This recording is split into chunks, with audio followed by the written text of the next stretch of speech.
જય શ્રી કૃષ્ણ. જય હો, મંગલમય હો. દર સાલ આખો જાન્યુઆરી મહિનો વિદ્યા વિહાર સોમૈયા કોલેજમાં રંગબેરંગી કાર્યક્રમોમાં ધર્મ સંસ્કૃતિ પ્રચારનું કાર્ય પણ હોય. તેમાં દર સાલ 4, 5 કે 6 દિવસ પણ મને આપવામાં આવે. આ વર્ષે તારીખ 10 અને 11 જાન્યુઆરી 2 દિવસ આપ્યા છે, પણ 2 દિવસમાં 4 દિવસના પ્રવચનો કરવાના છે. એટલે 10 તારીખે 2 વિષય પર અને 11 તારીખે પણ 2 વિષય પર. આજનો વિષય છે આપણા ડિવોટી સંતો અને આચાર્યો. હા, તો આવો પહેલાં આચાર્યો વિશે જાણવાની કોશિશ કરીએ. પ્રથમ 24 અવતારના 10 અવતારને સમજવામાં ક્યાંય ભૂલ ન કરીએ તો ઋષિઓ, કે જે કાલે વિચારશું, ઋષિઓએ ઘડેલા નીતિ નિયમોને પગલે ચાલ્યા આચાર્યો. એટલે પહેલાં થયા અવતાર. અવતારોને ઓળખ્યા ઋષિઓએ. હવે ઋષિઓને પગલે ચાલ્યા આચાર્યો. આખી ચેનલ છે કે જેમણે આચરી બતાવ્યું.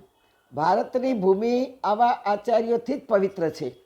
મહાપ્રભુ વલ્લભાચાર્ય, શંકરાચાર્ય, રામાનુજાચાર્ય, નિમ્બકાચાર્ય, આ બધાને ન્યાય નહીં દઈ શકું, પણ વૈષ્ણવોના વહાલા મહાપ્રભુ વલ્લભાચાર્ય 12 વર્ષની ઉંમરમાં પૃથ્વીની પરિક્રમા કરી પોતાના અષ્ટ સખાને લઈને ગામે ગામ વિહાર કર્યો. ગામના નદી કિનારે વૃક્ષ નીચે બેઠક કરી ગામના લોકોમાં શ્રી કૃષ્ણ પર શ્રદ્ધા અને ધર્મ પર વિશ્વાસ નિર્માણ કરાવી પ્રભુનો માર્ગ બતાવ્યો. તે યુગમાં લોકોમાં ધર્મ સંસ્કાર સિંચન કરવું બહુ અશક્ય હતું. લોકો અનપઢ હતા, સ્વાપદ મારીને ખાતા. કોઈને પરિવાર શું છે કાંઈ ખબર નહોતી. બહુ જ અનઘડ લોકો હતા. આદિવાસીથી પણ નીચે ઉતરતા, જેઓ માત્ર માનવ હતા એટલું જ, પશુતુલ્ય વર્તન કરતા, ટોળામાં રહેતા અને મોગલોનું તે વખતે રાજ્ય. પણ સાક્ષાત ભગવાન અંશાવતાર થઈ અને પ્રભુની આંગળી પકડી પરિક્રમા કરી ભગવાને મહાપ્રભુજીમાં રહીને, તેથી એ અંશાવતાર થયા. મહાપ્રભુજી સામાન્ય માનવ નથી, સાક્ષાત ભગવાન એમના શ્રી અંગમાં બેસી અને આ ધર્મ સંસ્કૃતિનો પ્રચાર કરી રહ્યા હતા. તેથી મહાપ્રભુજી કહેવાયા, જેણે જગતને, જગતના લોકોને, જીવનને લીલુંછમ કર્યું. લીલી પરિક્રમા કહેવાય. જ્યાં જ્યાં વિરાજ્યા ત્યાં બેઠકજી કહેવાયું. હા, વૈષ્ણવત્વ નિર્માણ કર્યું. ફળ અને જલ જ ગ્રહણ કરી મોહ માયા આસક્તિ રહિતનું જીવન જીવ્યા. માત્ર ધોતી, ઉપરણું અને ચાખડીએ વિશ્વમાં વૈષ્ણવ ધર્મનો ધ્વજ લહેરાવ્યો. જુઓ ક્યાં છે આવા સાક્ષાત ઠાકોરજીના રૂપમાં વિહરતા આચાર્યો. અને આજનું વર્તન જુઓ તમે, આજના આચાર્યોમાં વૃત્તિ જુઓ તમે. મહાપ્રભુજીથી તેઓ હજારો જોજન દૂર છે, બિલકુલ નજીક નથી.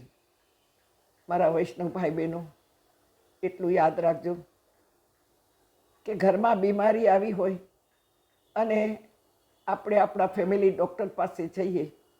ડૉક્ટર બહારગામ ગયા છે અને આપણને થાય કે ક્યાં જશું, શું કરશું. આપણે એમને ઘરે જઈએ કે ભાઈ ડૉક્ટર નથી તો ક્યાં મળશે, તમે કહો ત્યાં અમે જઈએ, પણ અમને આ રોગની દવા જોઈએ છે. ત્યારે ડૉક્ટરનો જુવાન 40 વર્ષનો દીકરો હોય, જે એન્જિનિયર પણ પાસ નથી થયો, મેટ્રિકમાં 5 વખત ફેલ થયો છે. આપણે એ કહીએ આપણે કે ડૉક્ટર સાહેબ બહારગામ ગયા છે તો વાંધો નહીં ભાઈ, તું એનો દીકરો જ છો ને, તું દવા કર.